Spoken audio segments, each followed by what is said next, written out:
Hi everyone. पिछले कुछ दिनों से आपने नोटिस किया होगा कि हमारे देश के कई हिस्सों में एलपीजी को लेकर एक अलग ही सिचुएशन बन रही है।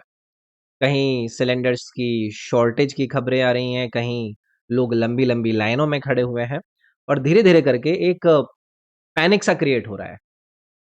अब इमेजिन करो, ऐसी सिचुएशन में आपको 2 से 3 मिनट में गैस सिलेंडर मिल जाए बिना किसी लाइन के। साउंड्स अनरियल ना, लेकिन इंडिया में इसका सॉल्यूशन आ चुका है, एलपीजी एटीएम। और आज की इस वीडियो में हम इसी कॉन्सेप्ट को डिटेल में समझेंगे, हाउ इट वर्क्स, कितना प्रैक्टिकल है और क्या ये फ्यूचर में इस तरह की प्रॉब्लम्स को सॉल्व कर सकता है। तो चलिए भाई, आइए। भारत का पहला एलपीजी एटीएम। तो सबसे पहली चीज तो ये है कि भाई ये जो एलपीजी एटीएम है, ये चीज क्या है। सबसे सिंपल तरीके से मैं आपको समझाता हूँ, एलपीजी एटीएम आखिर है क्या। ये बेसिकली एक ऑटोमेटेड गैस डिस्पेंसिंग सिस्टम है, जहां पर आप कभी भी लिटरली 24/7 जाकर अपने सिलेंडर को रिफिल कर सकते हैं। मतलब कोई वेटिंग नहीं है, कोई डिपेंडेंसी नहीं है किसी भी डिलीवरी बॉय पर। Everything becomes self service. जैसे एटीएम से पैसे निकलते हैं, वैसे ही यहाँ गैस मिलेगी, तेज, आसान और इंस्टेंट। अब गुड़गांव यहां पर अपना नाम सेट कर रहा है। अब ये कोई थ्योरी नहीं है, ये इंडिया में ऑलरेडी इंप्लीमेंट हो चुका है। गुड़गांव में बीपीसीएल ने इसका पायलट प्रोजेक्ट शुरू किया है। और खास बात यह है कि इंडिया का पहला एलपीजी एटीएम सेटअप है। तो जो लोग किसी भी एग्जाम की तैयारी करते हैं, उनसे ये पहला सवाल कि कहां पर इसको सेटअप करा गया है। और इसका पर्पस सिंपल है, ट्रेडिशनल सिस्टम की जो लिमिटेशंस है उसको खत्म करना और डिस्ट्रीब्यूशन को स्मार्ट बनाना। अब इसके वर्किंग और स्ट्रक्चर को थोड़ा सा आप लोगों को एक्सप्लेन करूंगा। सबसे इंपॉर्टेंट सवाल यही है ना कि कैसे काम करता है। देखो, यहाँ एक स्मार्ट मशीन होती है जिसमें मल्टीपल सिलेंडर्स स्टोर होते हैं। यूजर आता है, प्रोसेस फॉलो करता है और 2-3 मिनट के अंदर उसे सिलेंडर रिफिल या फिर रिप्लेस करता हुआ आप पाते हैं। सब कुछ ऑटोमेटेड है, इसलिए स्पीड भी इसकी तेज है और ह्यूमन डिपेंडेंसी भी इसके अंदर कम हो जा रही है।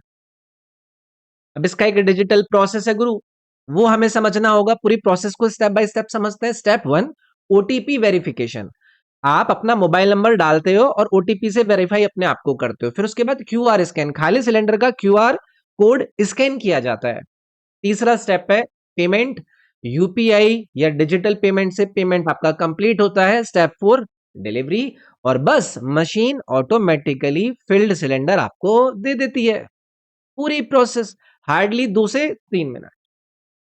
फ्यूचर सिलेंडर जिसे हम यहां पर देख रहे हैं, एक और इंटरेस्टिंग चीज आती है ना कि भाई फ्यूचर में जो सिलेंडर यूज होंगे वो ट्रेडिशनल आयरन से नहीं बनेंगे, बल्कि वो फाइबर कॉम्पोजिट सिलेंडर्स होंगे, जो कि काफी हल्के होंगे। आप लोगों को ज्यादा ताकत नहीं लगानी पड़ेगी। ट्रांसपेरेंट होंगे, आपको ये भी नजर आएगा कि भाई अंदर कुछ है। और ये सेफ भी होंगे। मतलब टेक्नोलॉजी को सिर्फ डिस्ट्रीब्यूशन में यूज नहीं कर रहे, इसमें प्रोडक्ट को भी अपग्रेड कर रहे हैं।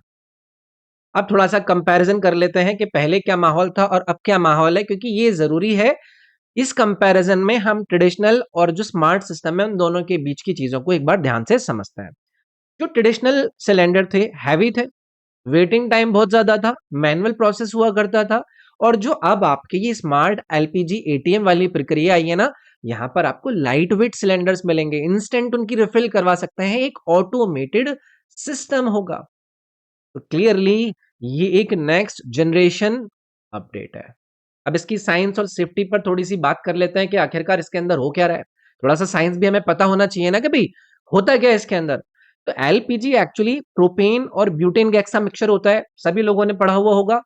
और इसे हाई प्रेशर में लिक्विड फॉर्म के अंदर स्टोर किया जाता है। और सेफ्टी के लिए इसमें एक स्पेशल स्मेल, जो कि किसकी होती है, एथिल मैकअप्टन की, वो ऐड करी जाती है, ताकि लीकेज तुरंत आप लोगों को पता चल जाए। तो सेफ्टी एस्पेक्ट भी यहाँ प्रॉपरली हैंडल्ड है। अब इंडिया की जो इंडिपेंडेंसी, बहुत बड़ी पिक्चर आपको नजर आ रही है। ये बड़ा सवाल है ना कि हमें इसकी जरूरत आखिरकार क्यों है। इंडिया अपनी एलपीजी डिमांड का लगभग 60% जो सिलेंडर्स है उसको इंपोर्ट करता है। नॉट सिलेंडर, मतलब गैस को इंपोर्ट करता है। मतलब सप्लाई चेन पर प्रेशर हमेशा बना रहता है।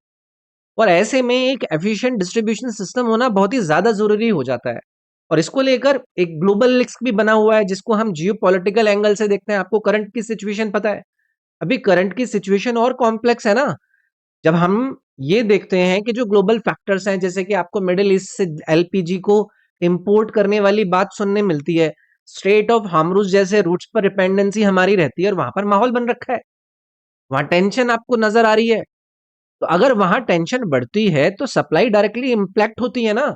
यानी कि प्रॉब्लम सिर्फ लोकल नहीं है, ग्लोबल भी है।